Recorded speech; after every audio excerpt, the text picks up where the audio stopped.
I'd like to introduce to you now Barbara Freeman and Connie Reagan, the Folktellers.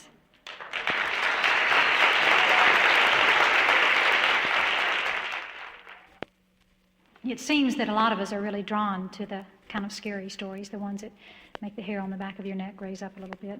And a lot of those stories are set in a graveyard, as is this one, Mary Culhane. Once there was a girl named Mary Culhane, and she lived with her family in a small cottage a ways outside of town. Now, the shortest distance between town and her home was through the graveyard. And one day her father was walking that way, and he stopped to rest for a while. It was only at dinner that evening that he realized he had left his blackthorn walking stick. His wife noticed him, how he was looking kind of troubled, and asked him what was the matter. And he said, I stopped to rest today by a new dug grave, and I've left my walking stick. Oh, it's such a prized shillelagh. I'm afraid someone might steal it during the night. Well, the children looked at one another and thought about those haunted tombs, and they looked down at their plates. Mary Culhane alone stood up, and she said, "I'll get it, Father." And before anyone could stop her, she was out of the house and into the darkness. Now, she walked for a ways until she came to that side entrance of the graveyard, and then she started following that path along until she came to the new dug grave. She saw her father's walking stick lying there in the loose dirt. And as she reached her hand out for it, a voice came from out of the grave.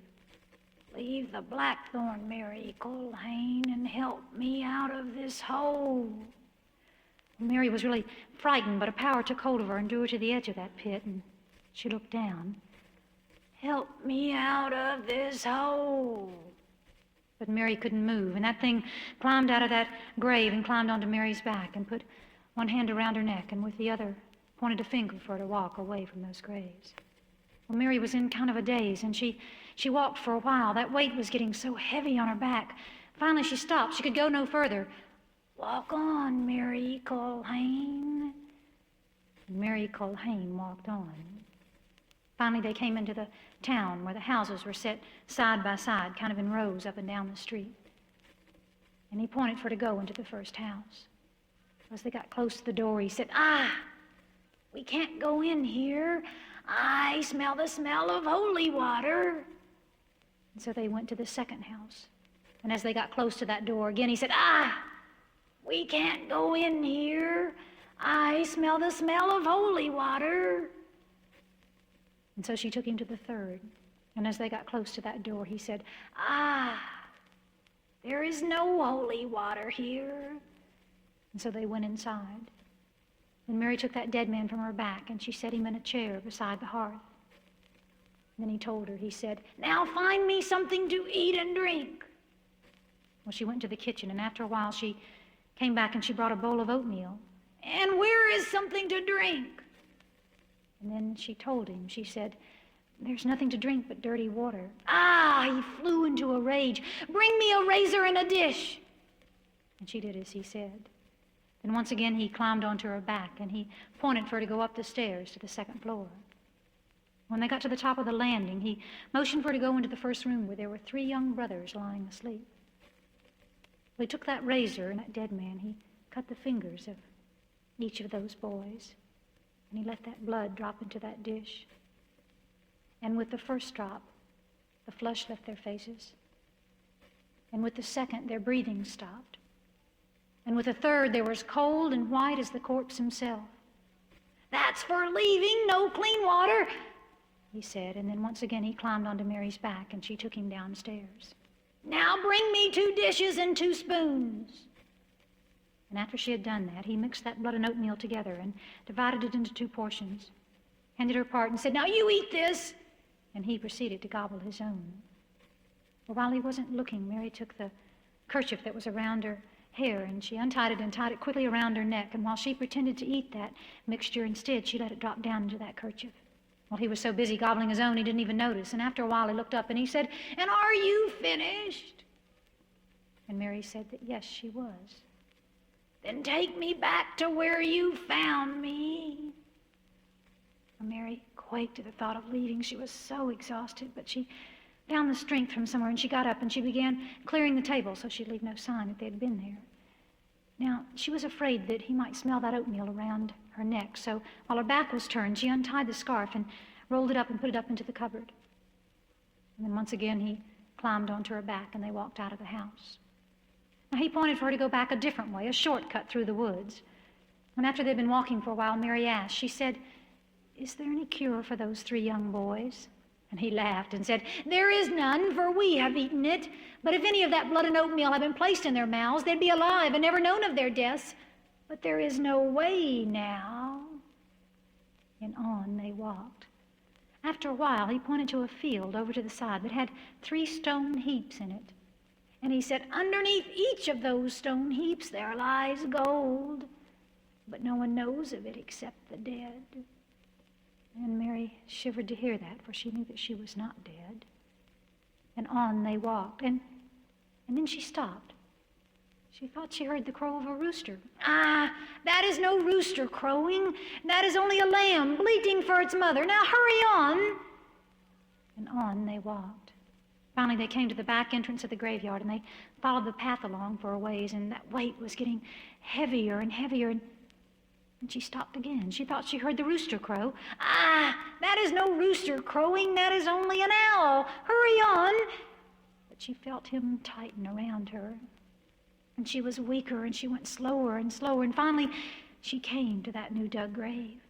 "Ah, Mary Culhane, it's into the grave with you." And he began pulling her down in that grave. Well, she was so exhausted, she didn't have much strength, and she was trying to struggle and pull back, and he was pulling her, and just then the rooster crowed for the 3rd time, and that corpse fell back lifeless.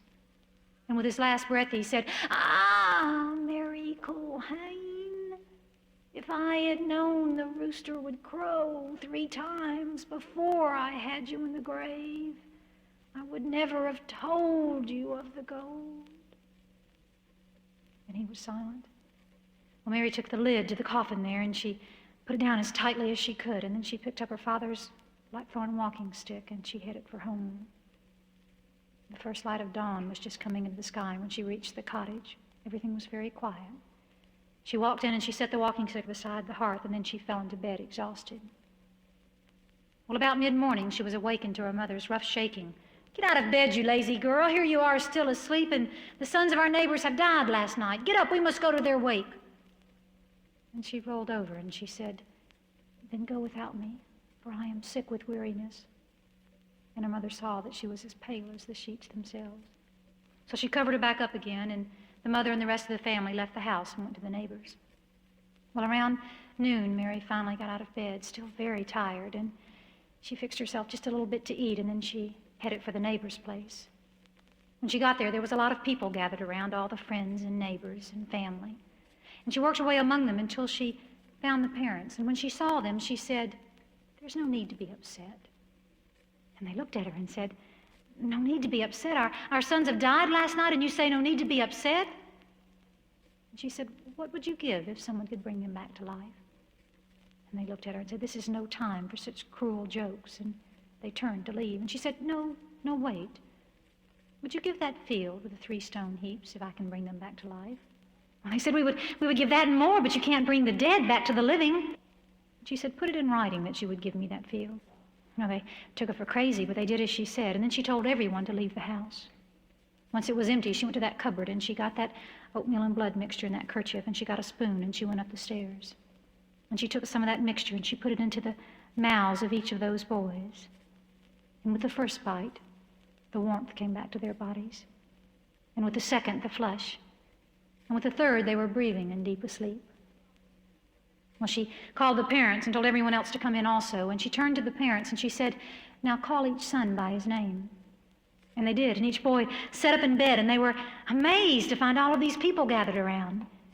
And then Mary, she told them what and all had happened the night before, all about the dead man. But she mentioned nothing about that field with the gold. Well, they turned that wake into a party of joy and celebration that went on long into the night. And Mary, she got that field with the 3 stone heaps. And after a while, she dug up some of the gold and built a house where her family and friends could come and visit.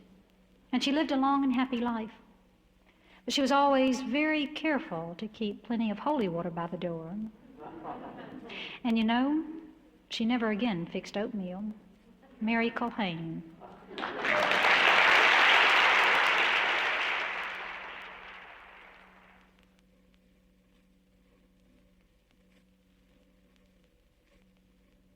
It was a long time ago, back in the late 1800s.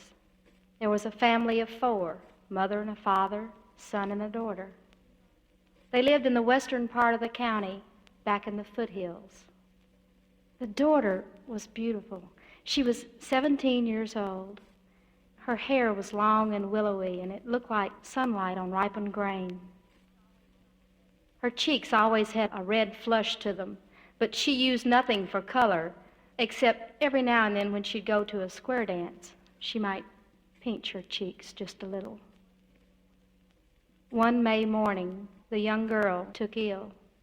Her cheeks lost their rosy color, and her skin, which used to be as white as the underside of a dove, it lost its glow, and her skin turned gray. The mother worked with the girl. She gathered herbs, boiled it into tea, and she gave it to her young daughter. But the girl seemed to get sicker. Her health was failing her, and by the morning sun, the girl was gone. Her spirit left her silently. Her mother was asleep in the early hours, and when she awoke, she saw the girl lying still on the bed. The mother rubbed her eyes to chase away the sleep, and she tried to see breathing, but there was none. The bed was quiet. The mother went over and she touched her daughter, and she felt a chill, cold, gray, damp feeling from the child, as quiet as the mood in the room. The mother walked over to the window, and she looked out. She stood there several minutes, watching the fog spin off in patterns. Then the tears came, and she could see nothing. Later, the father and the son took mattocks and shovels to the family graveyard, and they spent most of the day digging the grave. When they came back to the house, the mother was standing on the porch, and her eyes were pained with the tears of the day full of weeping. "We should use the old cedar box," she said, and she went back into the house. The father and the son climbed the loft of the barn, and they saw the cedar wood box. It was long and narrow. The father opened it. It was lined with cotton calico, lined completely underneath the lid, the sides, and in the bottom there was a feather tick and a feather pillow. The father stood on top of the loft, and he lowered the box, and the son steadied it. And then they carried it together. When they got to the house, the mother said, "She's ready." And the girl lay still on the bed. She was dressed in a white gown. "I put my wedding dress on her," said the mother. "She's just the same size as I was then." The father and the son took the box to the family site, and they buried her. The father threw the last bit of dirt on the fresh mound, and then they returned to the house. The son was exhausted, and he went upstairs and he fell asleep. Then he was awakened by a scream, and he didn't know where it came from, and he looked about his room, and he looked out of the window, but there was no moon, so he could see nothing. And then he thought of his sister. And then he heard another scream. It was fuller and louder and shattering, and he realized it was coming from downstairs. So he quickly dressed. And when he got down the stairs, he saw his father standing beside his mother. He had her hand in his, and he was comforting her and trying to get her to lay back down. The mother screamed again, and the boy felt chills shudder throughout his body. "I know she's alive. I know she's alive. You must go get her. I hear her calling me." "It's okay, Mother. It's okay." The father looked at the son, and his eyes were filled with fright. "Go get the whiskey," his father whispered, and the son went into the kitchen. The mother screamed again. You must go dig her up. She's alive. I hear her calling. It's okay. She would not touch the whiskey, and the father and the son stayed with her through the long night. And when the day came, she was still screaming, begging, and pleading.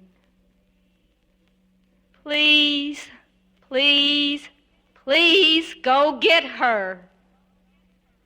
The father turned to the son and he said, we must do it. We have got to show her, or she will never get better. The three of them slipped away into the morning. The father and the son dug the grave, and the mother stood above them, weeping and watching. The wind swept through her long gray hair and made shadows on the earth. Finally, the shovel touched the box.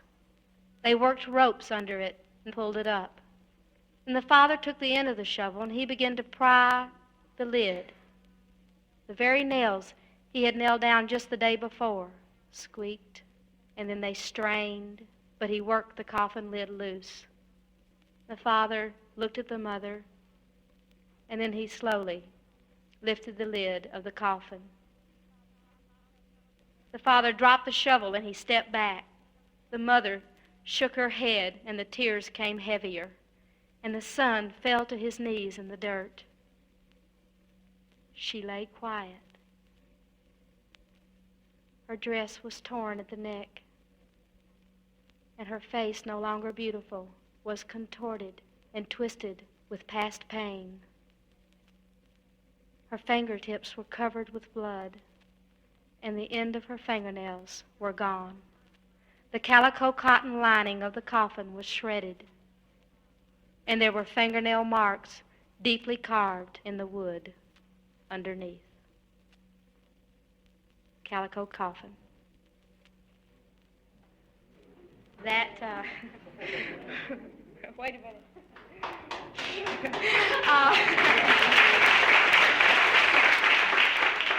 Thank you.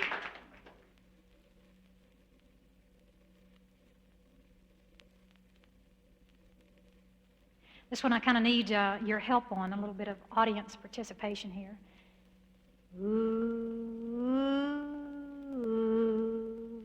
You want to try that? Ooh.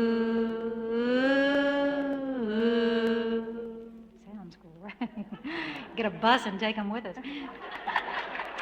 Why don't we try that one more time and just kind of fill these halls? Ooh.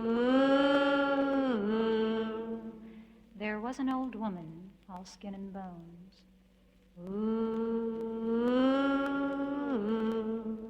She walked through the graveyard all alone. Ooh. She looked up and she looked down. Ooh. Rotting corpses all around. Ooh. The worms crawled here and the worms crawled there. Ooh. Putrid smells filled the air. Ooh. She went to the sexton, and to the sexton she said, ooh, will I look like that when I am dead? Ooh. The sexton to the woman said, ooh, yes, you'll look like that when you are dead. Ooh. The woman to the sexton said, ah! We're going to take a short break, folks. Be right back.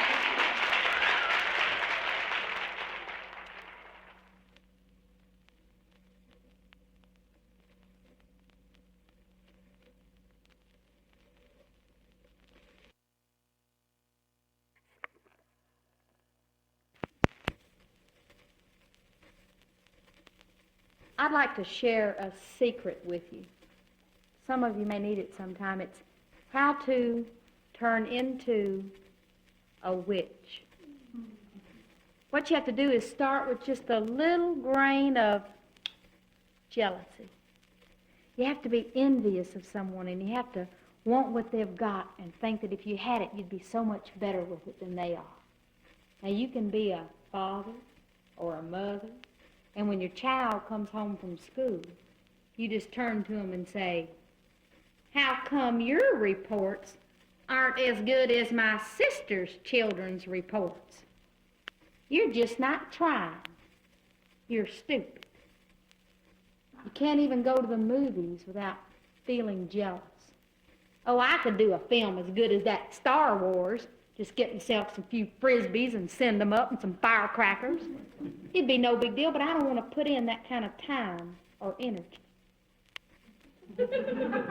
Even with your own sweetheart, you turn to them and say, "How come you can't bake bread, play the banjo, and make big bucks, like some people I know?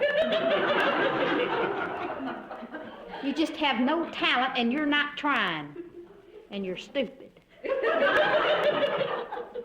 It's just starting all over, and what happens is, you don't even notice it at first, but your eyes turn green. And these little black round dots, these little pupils, they become slits. And then you start to see much better at night than you do in the day, because you're always having dark thoughts. And you don't like people very much. And if they come and ask you to do something, you've got one reply: no, no, no. And if you make any promises, you're always backing out of situations. And you know yourself, the more you back out of situations, the more your posture starts to change. And you get all humped over in your back. And you've got this wiry, shaky hair and these green eyes. And you go out and hire yourself a bat. Your fingernails will start to grow. And before you know it, your voice starts to change, and you get all picky with people, and you're always fighting with them. And you come into a room like this, and you say, "Howdy." And you're a witch.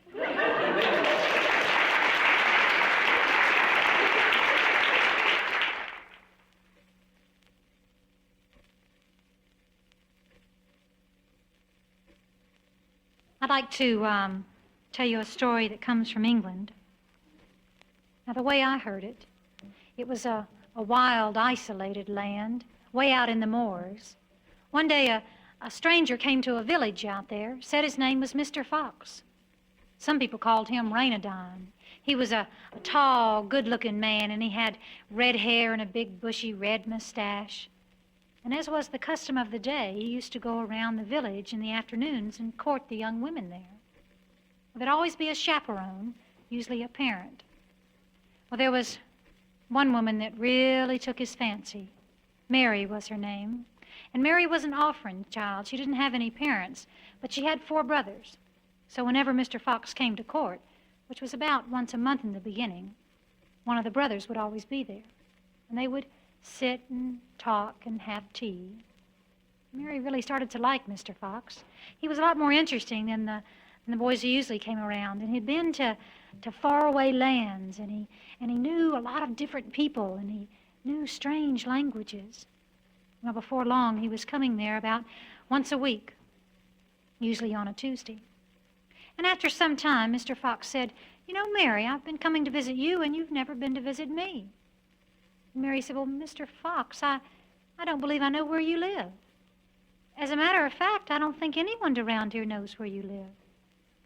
And Mr. Fox said, "Well, it's no secret. I do keep myself to myself, but I live in a house in the woods just north of town." "Ah, Mr. Fox, that's what it is. People around here don't go into those woods. Why, I've never been any distance at all in them." Mr. Fox said, "Well, they're perfectly safe woods, and I'll come by sometime and take you out there." Well, he never did get around to it, and Mary was just as glad. She wasn't too sure at all about going into those woods. And it came to be a spring afternoon. It was on a Sunday. Beautiful day. The sun was shining, and Mary was out picking wildflowers.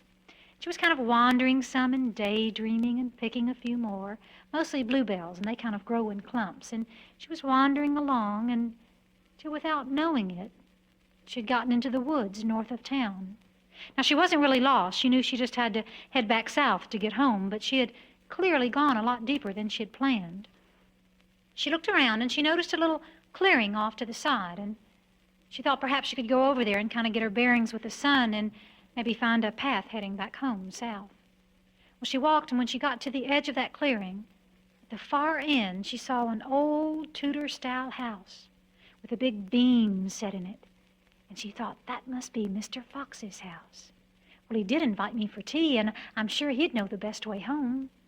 So she walked over towards the house. When she got there, she went up the 3 big granite steps, and it was a heavy knocker on the door, and she clanged it a few times, and it rang hollow inside. But no one answered. Well, she was kind of curious, and so she came around the steps and went to the side of the house there and kind of peered in one of the windows, and all she could see was a wooden hallway. She was really intrigued by now, and she thought, I'm sure Mr. Fox wouldn't mind if I just went in and looked around a bit.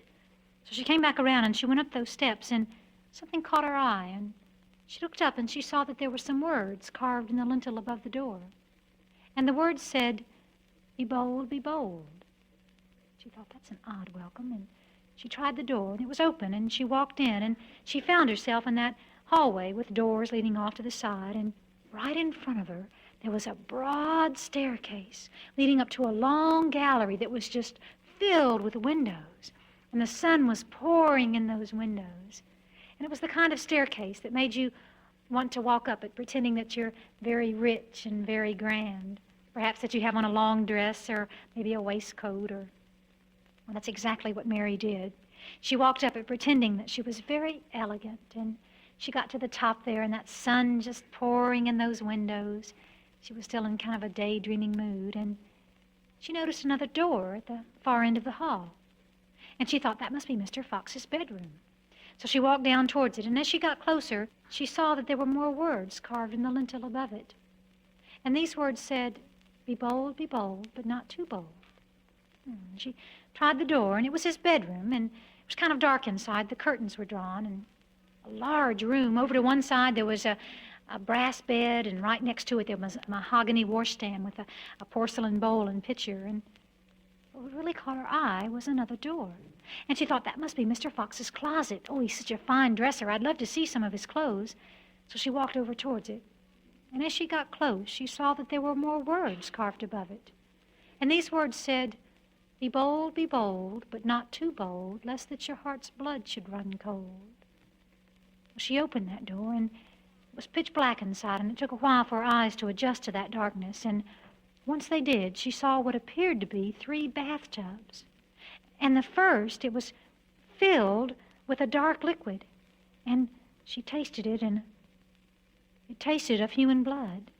And the second, it was filled with what appeared to be human bones. And the third, it was filled with hair, long human hair and skin, and she was really frightened, and she came out of that closet, and she shut the door, and she looked around and made sure that she had touched nothing, left any sign that she had been there. She went out of the bedroom, and she closed that door, and she was hurrying down that landing when she heard something, and she looked out of the windows there, and she saw Mr. Fox come striding across that clearing, and he was pulling a young woman by the hair, and that woman was struggling and screaming, and Mary thought, oh, I've got to hide somewhere, and she looked around, and finally she ran down the steps, went to the side of the staircase, and just kind of crouched down below that, and no sooner had she done that than Mr. Fox flung open that door, and he comes striding across that hallway, still pulling that young woman by the hair.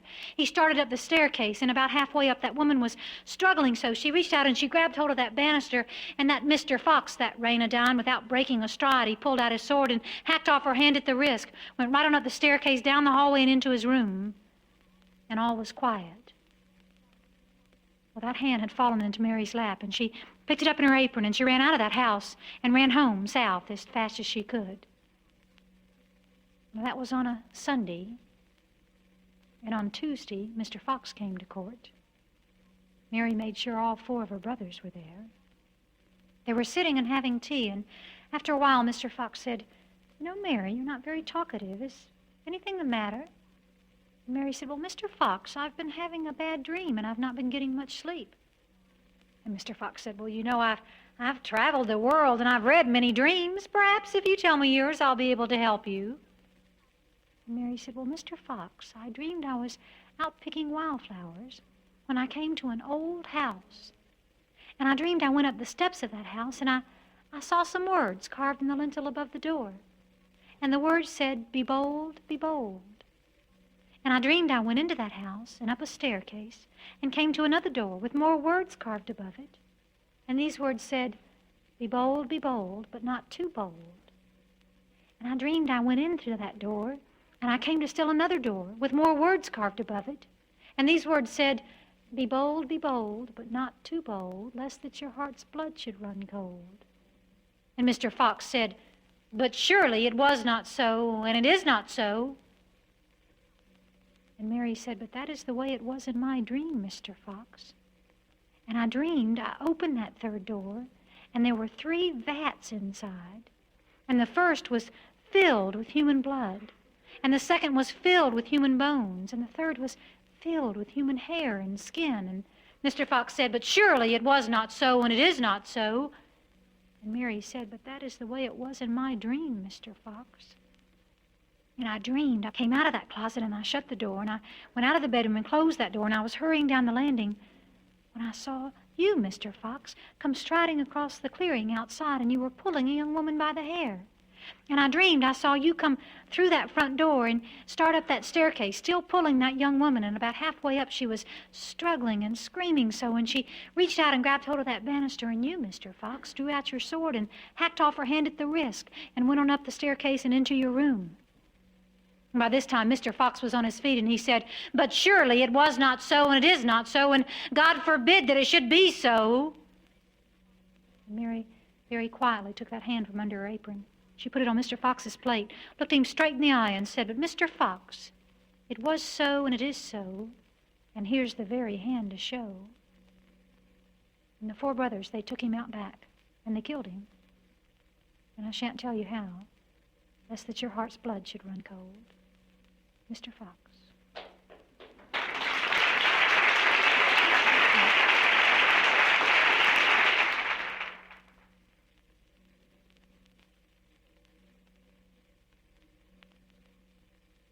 You know, I don't know how many of you consider yourselves superstitious. I think a lot of us at first would say that we're not very superstitious. But what you'll do a lot of times is reach over and knock on wood. And the reason that we knock on wood is because there are spirits that live in the wood. And by knocking on it, we let them know that they're there. And that makes us a lot less vulnerable to them coming and changing our luck in any way. There are areas in Europe that people are afraid to go into. It's almost like a forbidden area, or there's some kind of magical feeling about it. And I'd like to tell you a story that comes from an area such as that. It's from the county of Warwickshire in England. Once there was a cruel king who used to ride about the countryside hunting down young maidens. And once he found them and had his wicked way with them, he'd kill them. Well, all the parents, if they could afford to, they sent their daughters off to safety. But there was one old woman. She lived in a small cottage a ways outside of town, and she was very poor. Now, she had her granddaughter living with her, and she couldn't afford to send her away, so what she did was keep her hid in one of the back rooms while she earned their keep by spinning and weaving. Well, one day the old woman fell sick, and on the second day she was even sicker. And by the third, she couldn't get out of bed at all. And it was market day. They both knew they had to take their wares into town to trade them for food, or else they'd starve. The girl was really frightened at the thought of going out, and they sat and talked for a while and cried together and talked some more, and finally the old woman said, "You'll have to go." And then she gave her some words of advice. She said, "Go very quietly and very quickly, and all on your tiptoes." And then she gave her some words of warning. She said, "Do not go through the wonderful wood," though that was the quickest way. So the girl started out carrying the cloth and yarn, and she hadn't gotten far from the house when she saw the king riding towards her. Now, she didn't scream or try to run and hide. What she did was walk very quietly and very quickly into the wood. Well, she walked in the wood where the oaken tree stood, and she curtsied, did she, to the oaken tree, And he let her go down to the town, and luck, it went with her all up and down from the wood, the wonderful wood. So that was all right, wasn't it? But the cruel king had seen her go into the woods, and that wasn't all right, was it? He rode in the wood after her. Oh, he rode in the wood where the oaken tree stood, and he cursed, did he, at the oaken tree, and he drew his sharp blade for to murder the maid, but a bough it fell quick and broke at his neck in the wood, the wonderful wood. So that was all right, wasn't it? And later that day, the king's band of men came riding by. They saw their leader caught there in the woods, and they were bent on revenge. They drew out their swords, and they rode into the wood. Oh, they rode in the wood where the oaken tree stood, to cut down the tree, the oaken tree. Then the tree gave a groan, and summoned his own.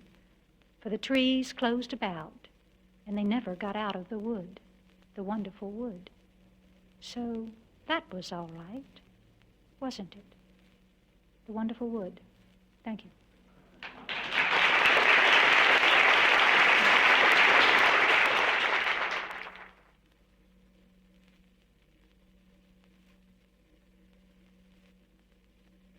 The ghoul, the gruesome ghoul, the grisly ghoul, Without the slightest noise, waits patiently beside the school to feast on girls and boys. he lunges fiercely through the air as they come out to play. Then grabs a couple by the hair and drags them far away. He cracks their bones and snaps their backs and squeezes out their lungs.